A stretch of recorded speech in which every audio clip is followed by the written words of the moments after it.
Sino itong 144,000 taong maliligtas sa tribulation period? Humanda ka kasi ito yung nakalagay sa propesiya ng Revelation. Pagkatapos nakita ko ang tupa na nakatayo sa bundok ng Sion. Kasama niya ang 144,000 tao. Nakasulat sa noon nila ang pangalan ng tupa at ang kanyang ama. Nakarinig ako ng ingay mula sa langit na parang lagaslas ng talon o dagundong na malakas na kulog, at para ring tugtugan ng mga manunugtog ng alpa. Ang 144,000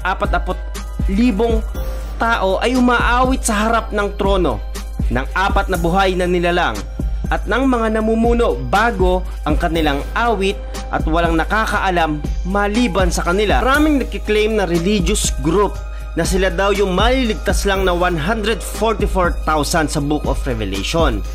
Pero ano yung sinasabi ng Bible? Kasi many Jehovah Witnesses claim that they are saved in tribulation period. Mga INC, mga Catholic, or mga Muslim, sila lang daw ang maliligtas, at sila itong 144,000 sa Revelation. Makinig ka at umunawa, dahil ang 144,000 na taong ito ay galing sa lipi ni Israel. Chapter 7 verse 3 hanggang 8, sinabi niya, huwag muna niyong pinsalain ng lupa, ang dagat o ang mga punong kahoy hanggat hindi pa natin natatatakan sa noo ang mga lingkod ng ating Diyos. Ayon sa narinig ko, 144,000 tao ang lahat ng tinatakan mula sa 12 lahi ni Israel. Verse 5, 12,000 mula sa lahi ni Huda, 12 mula sa lahi ni Ruben, 12,000 mula sa lahi ni Gad. Verse 6, 12,000 mula sa lahi ni Aser, mula sa lahi ni Neptali, ni Manase, ni Simon, mula sa lahi ni Levi, ni Isakar, Zebulon, ni Jose, at ni Benjamin. Yung 12 tribes times 12,000 na manggagaling sa 12 tribo. Sino yung 144,000 na ito? Hindi ang mga religion dito sa buong mundo, kundi ang lipi ni Israel. Sila yung tinatawag na tribulation saint kasi merong global conflict dito nakalagay sa Bible. Ito yung tinatawag na 7 years of tribulation, at pangungunahan ito ng 2 halimaw. Yung 2 halimaw dito, hindi ito literal na lilitaw kasi sila yung Antikristo at huwad na propeta. Pakinggan mo maigi kasi ito yung mangyayari.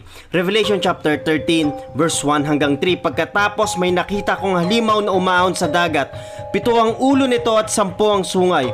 Bawat sungay nito ay may korona, at sa bawat ulo naman ay may nakasulat na pangalang lumalapastangan sa Diyos. Ang halimaw ay parang leopardo, ang mga paang katulad ng sa aso, ang bibig niya ay parang bibig ng leon. Binigyan ng dragon sa halimaw ang kanyang kapangyarihan at trono upang maging malawak ang kapangyarihan nito.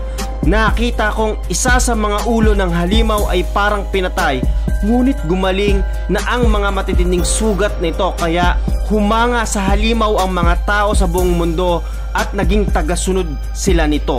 Sinamba nila ang dragon dahil siya ang nagbibigay ng kapangyarihan sa halimaw. Sinamba rin nila ang halimaw at sinabi, wala nang makakatulad sa halimaw, wala nang makakalaban sa kanya. Malinaw dito na yung dragon ay si Satanas. Hindi rin siya magpapakita ng literal kasi symbolical ito.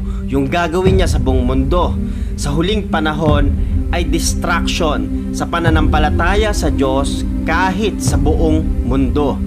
At yung pandaraya dito ay yung mga himalang bagay. Hindi lahat ng himala ay galing sa Diyos. So kailangan natin dito ng sensitive spirit. Kailangan nating maunawaan kung kanino nanggagaling ang kagalingan, mala, ang miracles, dahil kayang gawin ito ni Satan. Gaya ng sinasabi ko sa inyo, hindi magiging madali ang tribulation period. Kasi aakalain nila na galing sa Diyos yun, at yun yung pandaraya ng kaaway. Dahil sa 144 na taong maliligtas sa tribulation period, sila ay merong tatak ng Diyos sa noo. dahil kasabay nito ang tatakan ng mark of the beast na pangungunahan ng halimaw na Antikristo at ng huwad na propeta. Hindi sila magpapakita ng literal, pero yung gagawin nila ay sobrang sama na pwedeng ikapahamak ng mga taong madadaya sa huling panahon. Revelation chapter 13 verse 14. At dahil sa mga himalang ito na ipinagagawa sa kanya ng unang halimaw, nalinlang niya ang mga tao. Inutusan niya ang mga tao na gumawa ng imahe ng unang halimaw na malubhang nasugatan ng espada ngunit nabuhay pa. Hinayaan ng Diyos ang pangalawang halimaw na magbigay ng buhay sa imahe ng unang halimaw. Kaya nakapagsalita ang imahe at nakapag-utos na patayin ang lahat ng ayaw sumamba sa kanya. Pinilit ng pangalawang halimaw ang lahat ng tao, dakila o hindi, mayaman o mahirap, alipin o malaya na makapagtatak sa kanyang kamay o sa noo. At ang sino mang ayaw magpatatak ng pangalan o numero ng unang halimaw ay hindi maaaring bumili o magbenta. Ito po yung mangyayari. At sinaysay ng Revelation kung ano yung itsura ng tatak o numero at pangalan ng halimaw. Verse 18, kailangan dito ang talino upang manawaan ang kahulugan ng numero ng unang halimaw dahil simbolo ito ng pangalan ng tao at ang numero ay 666. Maraming natatakot po dahil sa 144,000 na tao lang na ito na maliligtas. Dahil akala nila ito lang ang bilang ng taong maliligtas at mapupunta sa langit. Pero hindi. Kailangan yung maunawaan, merong gampaning yung mga tribulation saints po dito. Sila yung mga martyr Christian na kahit tanggalan ng mga parte ng katawan, mahirapan, hindi pa rin sila magpapatatak at hindi sila sasamba sa Antikristo. Ito yung role nito. Huwag kayong mag-alala kasi hindi yan yung mga religious group dito sa buong mundo. Kasi yan ay galing sa lahi ni Israel. Nasa tribulation period lang sila. Kasi bago po dumating ang kasuklam-suklam na bagay po na yan, yung tribulation period, darating ang Panginoong Kristo. Pwedeng abutan natin ang kamatayan o pwedeng abutan mo yung rapture. Ngayon yung gagawing pandaraya ng Antikristo, ni Satanas at ang huwad na propeta sa tribulation period, nagsisimula na po yan sa panahon po natin. Hindi pa hayagan kasi sa Revelation, hayagan ito eh. Makikita ng buong mundo. Merong false peace na 3.5 years at merong pagpapakita ng 3.5 years. Nakaroon po ng digmaan, matinding taggutom. Ito yung sinasabi ng Matthew chapter 24. Ngayon hindi pa po nangyayari to, pero meron ng mga glimpse sa panahon natin. Great apostasy, famine, Antichrist, abomination sa Panginoon. Ito yung nangyayari sa panahon natin ngayon.